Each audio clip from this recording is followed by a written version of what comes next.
कलदम joint action committee के मुसल्लह जत्थों की जानिब से रिपोर्ट किया गया है कि 14 जुलाई की सुबह शहरी आबादी पर बिला इश्तियाल फायरिंग यानी कि आज का ये वाक़या है और इसमें सिक्योरिटी इदारों को निशाना बनाया गया है, जिसमें आप ये देखें कि रेंजर्स का एक जवान शहीद हो गया है। और फिर वो जहाँ तक मुतालबात की बात होती है तो ये देखें ना, नायक इम्तियाज़ अली इनको शहीद किया गया।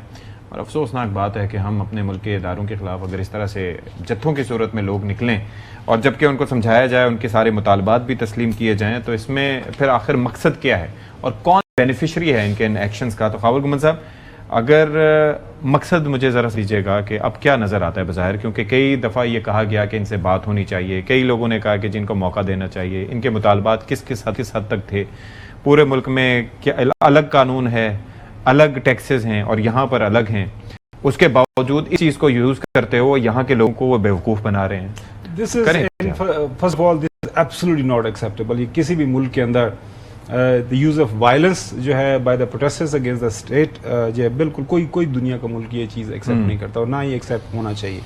आइन और कानून किसी को हाथ में लेने की इजाज़त नहीं है। यस, राइट टू प्रोटेस्ट है, लेकिन that is right peaceful protest. आप उसके अंदर वायलेंस का इस्तेमाल नहीं कर सकते।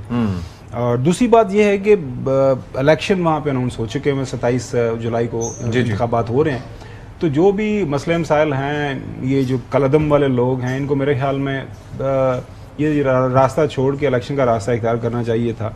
लोगों को के सामने अपनी राय का इजहार करते, लोगों को कन्विंस करते कि जो हम बात कर रहे हैं इसके अंदर वजन है, और मेरे ख्याल में इनको इलेक्शन लड़ना चाहिए था बजाय ये रास्ता इख्तियार करने के। लेकिन अनफॉर्चुनेटली वो जो जिस तरह के हक़ाइक़, जिस तरह की खबरें वहाँ से आ रही हैं, ज़ाहिर है दिल दुखता है, क्योंकि कश्मीर के अंदर इस तरह के वाक़यात का होना, ज़ाहिर है जब सारी दुनिया की नजरें किस अंदाज से इंडिया इस तरह पड़ोसी मुल्क किस तरह से उसको वो करता है। Exactly, so this is just not acceptable. और हसन साहब, मुझे ये बताएं कि वो कहते हैं ना कि कोई तर्ज अमल आपको शो करना चाहिए। रिमेंबर बिलावल ने भी एक दफ़ा बात की थी इस पर, लेकिन वो तर्ज अमल ये हो कि आप हथियार फेंकें, आप लोगों की ज़िंदगियाँ अजीरन ना करें, ब्लॉकेजेस हटाएं जो सारे आपने ब्लॉकेड किए हुए हैं, और फिर मुफाहमत को तैयार हों। लेकिन स्ट्रेट फायर करना रियासती इदारों पर या रेंजर्स पे ऑटोमेटिक और आतिशी असलहे से, क्या ये इंडिकेट करता है कि ये लोग कहीं भी किसी भी सूरत में मुज़ाकरा चाहते हैं? तो ये तो जस्टिफाई होती है कि जो स्टेट ऑफ एजेके है उसने जो इनको कलदम या प्रोस्क्राइब ऑर्गेनाइजेशन डिक्लेयर किया वो दुरुस्त किया है। ये तो उस चीज को जस्टिफाई कर रही है ना, क्योंकि देखिए ये पुरतशद्दुद रास्ता अख्तियार कर रही हैं। वहां की जो मईशत है, इन्हीं के जो वहां पर ब्लॉकेड्स हैं, उसकी वजह से वहां की मईशत आम आदमी जो है वो सफर कर रहा है, दिहाड़ीदार सफर कर रहा है। मेरे ख्याल मुताबिक ये रियासत की रिट को खुला इन्होंने चैलेंज किया है, और अब नहीं तो फिर कब, यानी इनके खिलाफ ऑपरेशन ही वाहिद हल है। अब बाय फोर्स स्टेट अपनी फोर्स, अपनी माइट शो करे और इनका जो ब्लॉकेड है ये रिमूव करे, ताकि लोग सुख का सांस ले सके। लोगों को यानी खुराक के लाले हैं, फ्यूल की शॉर्टेजेस हैं, मेडिसिन नहीं मिल रही। आपने पहले देखा कि सीएमएच के ऊपर जिस तरीके से हमला किया और सिक्योरिटी एहलकार को वहां शहीद किया, ये पहला वाकया नहीं है, सॉरी ये पहला वाकया नहीं है, मल्टीपल टाइम्स ऐसे हुआ है। और देखिए उसको, यानी जो पुलिस का एहलकार था उसके दामाद के सामने, he was also law enforcement agency का जो एहलकार था, उसके ससुर को उसके सामने ब्रूटली मर्डर किया गया है। और जिस तरीके से यानी उसको जिंदा इंसान की जो है वो आंतें बाहर निकाल दी गई है मारकर, अल्लाह माफी दे, और जो वीडियो है वो नाकाबिले बयान है। और वो चीखते रहे, चलाते रहे, और वहां पर जनाब जिस तरीके से इन्होंने अपना तशद्दुद का रास्ता इख्तियार किया है। अब मसलियत का वक्त खत्म हो चुका है जी, और अब एक ही ऑप्शन है कि रियासत अपनी माइट शो करे।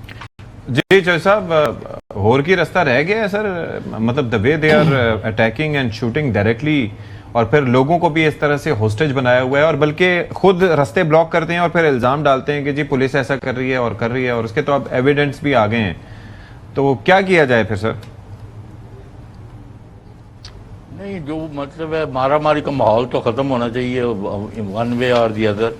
कोई किसी के तरह का भी कोई बंदा नहीं हमायत कर सकता कि रियासती इदारों पर हमले हों, लोगों को शहीद किया जाए, आम आदमियों की ज़िंदगी अजीरन बनाई जाए।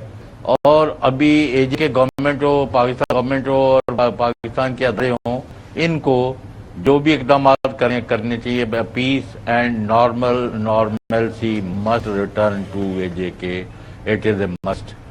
ऑल राइट सर, तो चले जी, आपने कुछ ऐड तो नहीं करना खबर साहब इसमें? नहीं देखिए, एक तो जो बात हो रही है कि अभी तक मेरे ख्याल में कोशिश पाकिस्तान की, ज़ाहिर एजे के एक सेपरेट एक उनका स्टेटस है, लेकिन पाकिस्तान से सियासी जमातें यही एक मैसेज दे रही हैं कि जी रिटर्न टू द नेगोशिएशन। 12 सीटों का मौकफ उन्होंने रखा है, खत्म करें भाई। 12 सीटें आईनी तरमीम के जरिए खत्म हो सकते हैं, एग्जेक्टिव ऑर्डर वो एडवाइस मौजूद है इस पे सुप्रीम वो कोर्ट की, ठीक तो है। हर चीज मौजूद है। और- ये अगर ये इनकी बात मान भी ली जाए ना, हाँ। ये कल कुछ नई डिमांड से सामने आ जाएंगे। बिल्कुल ऐसे ही है। ये इशू ये है, बिल्कुल अब ऐसे इनको एक दफा जो है रियासत को अपनी रिट शो करनी होगी। चलें जी।